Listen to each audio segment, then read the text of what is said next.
Hello, ladies and gentlemen, and welcome back to our Android tipping calculator tutorial. And at this point, we're actually going to start coding. So let's open up Eclipse. And again, if you don't have it set up, you can search it up online to see how, or you can watch my Android setup tutorial. So open Eclipse and let's get started. I really should have opened this before I started recording, to be honest. Oh well, you guys can just wait with me now. Yeah, not a whole lot to say. For those of you who are watching my Let's Program in Python series, I've decided that's not going to be a daily video series. It's going to be Mondays to Thursdays, because I don't have the time to do it every day. Although I have been having a lot of fun doing it. Okay, so this is what Eclipse looks like. And let's go. File, New, and go to Other. And then there's an Android folder here. Click on the arrow next to it and pick Android Application Project. Next. Okay, let's call it whatever you want to call it. I'm going to call it, let me zoom in, Android Tip Calculator. Now, all of these fields have this little eye icon next to it where you can click or I think you can just hover over it and it'll tell you what it means. But none of it is super important. So for application name, this is what it's called on your computer basically. Project name, basically not important also, just make it the same as application name with no spaces. Package name. The package is basically where your app is stored on their device, and it has to be unique for all apps. So you're going to want something like your name dot Android apps maybe dot Android tip calculator, something like that. So for me, I'm going to name it cloudcon dot tutorials dot tip calc. Okay, minimum required SDK. So SDK is software development kit, and the minimum required one is basically what do you need their Android device to have in order for your app to work. And obviously Android has had many versions. So you want to pick one where you capture the most amount of user base, but also don't limit yourself to the really limited sort of, or don't limit yourself to the limitations of earlier SDKs. So what you can do is search for Android or OS version distribution. And then just click on probably the first link. Okay, and it'll tell you what the distribution is like. And if you look from 2.2 all the way to 4.2, at least in January 2013, over 97% of the Android population uses Froyo, which is Android 2.2 or higher. So it seems safe to, and I know that Froyo is a very capable version. So while it looks like it makes sense to start supporting 2.2 as our minimum SDK, so that's what I used. Because if we don't, we lose 9% of the population just like that. Although going lower isn't worth it because it's only, 2.4% if we go any lower for the next level. Okay, target SDK is what does your program run on the best, or what is the SDK that runs your program the best? I just put the latest one because why not? Compile with, what does this do? Again, it looks like it's mostly just the most recent version. Theme, this decides what your app will look like, which theme it'll use. Doesn't really matter, you can pick whatever you want. Okay, create custom launcher icon. It'll create an icon for you. You can check this or not, it doesn't matter. Create activity. For now, let's check that. Mark this project as a library. No, you're making an app, not a library. Create project in workspace. Yeah, let's do that. working sets. Add project to working sets. No. Okay, so this will just create a default launch icon for you. You can just click next. We want it to create an activity for us, and we can just make it a blank activity. And we can just have main activity be the name. You can use whatever you want. It doesn't matter too much. The layout name is the name of the XML file that will determine the UI for the activity, which we'll go over right now, I think.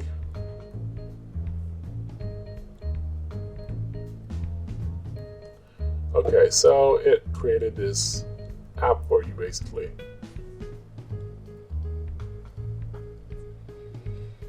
And hold on, my computer is loading.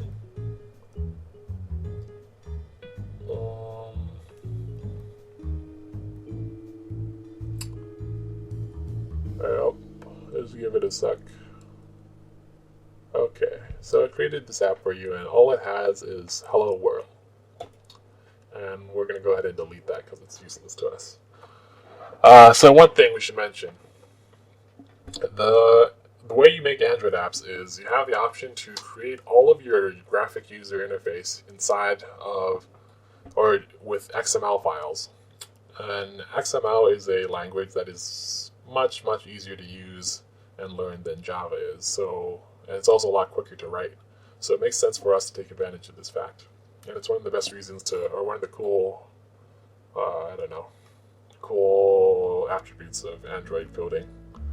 But yeah, so we can make our UI in this sort of GUI drag and drop graphical layout, or we can just code the XML here.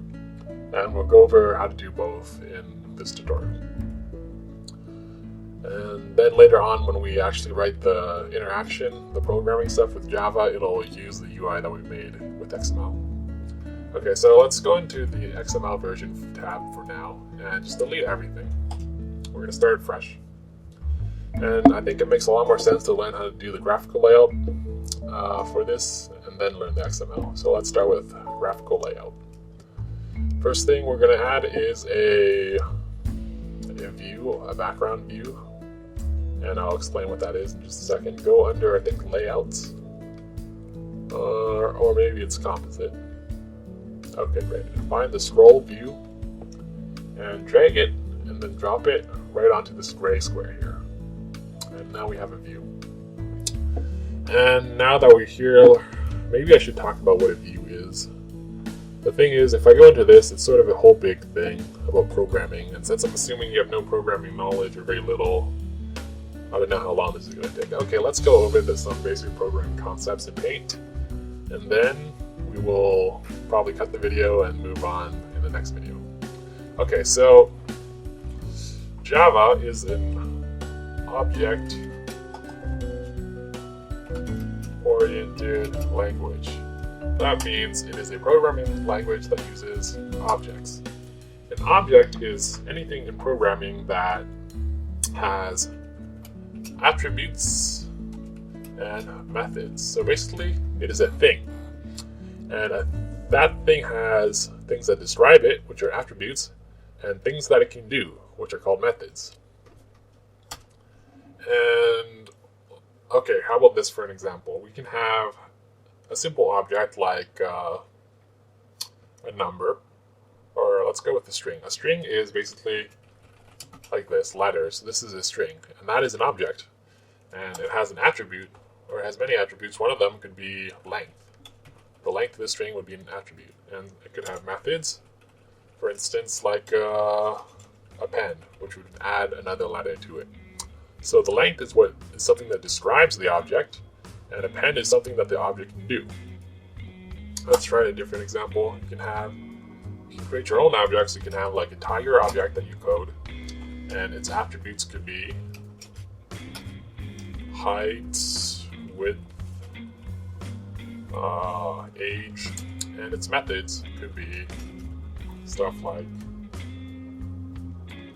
I don't know, walk, run, die, stuff that it can do, stuff that describes it. So that's what an object is, and now we can move on. Great. So one of the most used objects that comes default with Android is the view object. The view object is an object that usually you can see and sometimes you can manipulate. And the view object is what makes up the vast majority of your UI, if not the entirety of your UI. And like I said, it comes default with Android, so you're going to use it a whole lot. It has tons of attributes, stuff like width and height and visibility, stuff like that, and tons of methods as well. And there are lots of different kinds of view objects. There's text views, edit text, and then the one we're working on now is the scroll view object. The scroll view object is all three of these things. You don't have to worry about these two, just they're there for example. All three of these are a specific implementation. Maybe that's not the best word. It's a specific version of the view object. So the scroll view is a view, but it's also a bunch of other stuff that makes it scrolly. And I guess at this point I should go over inheritance real quick. And I don't know how useful any of this is going to be to you. Mostly this is a tutorial. It's not a university class, so we're not going to spend much time on programming concepts. We're just going to make stuff. And if you want, you can either look these up yourself or go on my website. There's a glossary there for this tutorial that has all of this and links to definitions that are much better than what I can give you. But I'll go over this real quick. Inheritance. Okay, with object-oriented languages, objects have inheritance. It's one of the best things about OOP. OOP stands object-oriented programming, I think it's either programming or paradigm, but anyway. So the best thing about OOP is that, or one of the best things about OOP is that objects can inherit from other objects. So you could, for instance, have a cat, and the cat has attributes like age and methods like walk. And then you can have an object like tiger. Now a tiger can inherit from cat, which means it has all the attributes and methods that cat has.